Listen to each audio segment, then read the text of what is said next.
Oke, soal terakhir kan. Jadi di sini tuh kan, seorang manajer perusahaan minyak ya, itu menganut paradigma resiko return dan resiko dan return yang mempunyai hubungan linear ya. Tapi ada juga manajer yang mempunyai paradigma bahwa hubungan antara risk dan return itu sifatnya non linear.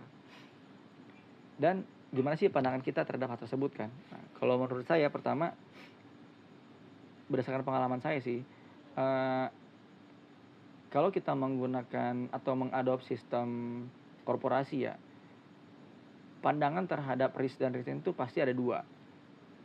Ada yang menganggapnya linear dan non-linear. Yang menganggap hubungan risk dan return itu linear, itu umumnya adalah orang-orang di bidang sales dan marketing.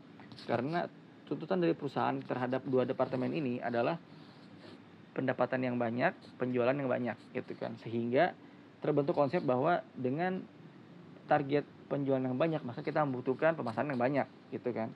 Dan pemasaran yang banyak membutuhkan budget yang banyak. Lain halnya kalau kita tuh bahas dari sudut pandang manajer finance kan, atau manajer yang terlibat dalam bidang manufakturnya, pembuatan barangnya, pembayaran bebannya juga kan.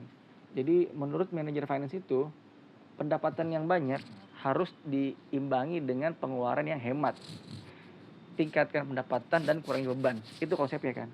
Jadi akan ada hubungan non linear tuh. Jadi kalau menurut finance itu, mm, nggak harus selalu dengan ningkatin beban pemasaran dan iklan untuk bisa ningkatin penjualan gitu kan.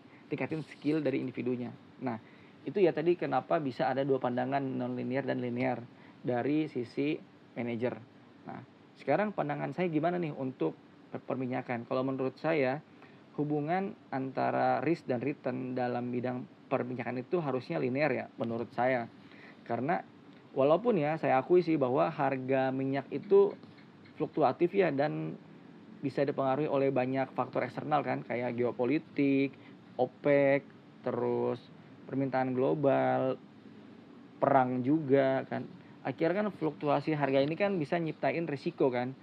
Dan risiko itu signifikan ya bagi orang-orang yang terlibat di sana kan, khususnya bidang perminyakan.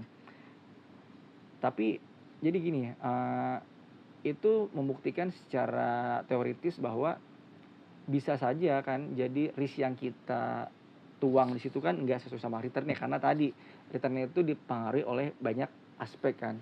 Nah, namun dalam pertimbangan saya sih kenapa saya tadi bilang linear, keputusan operasional perusahaan kan ditentukan tidak dalam waktu pendek ya, bukan karena event sehari kan, tapi eh, rencana kerja itu kan ditentukan secara berjangka kan, ada jangka pendek dan jangka panjang. Dan tentunya kalau kita ngomongin perminyakan ya, di situ juga ada tim ahli pastinya kan, semisal tim geoscience, yang dimana kalau kita ingin menentukan misalkan titik potensi buat pengoboran baru ya, buat sumber minyak baru, nggak mungkin lah kita pakai unsur kata menebak kan, pasti kan ada pertimbangan dan meeting yang panjang sebelum itu kan dari semua pihak dan pemangku kepentingan. Itu sih. Thank you.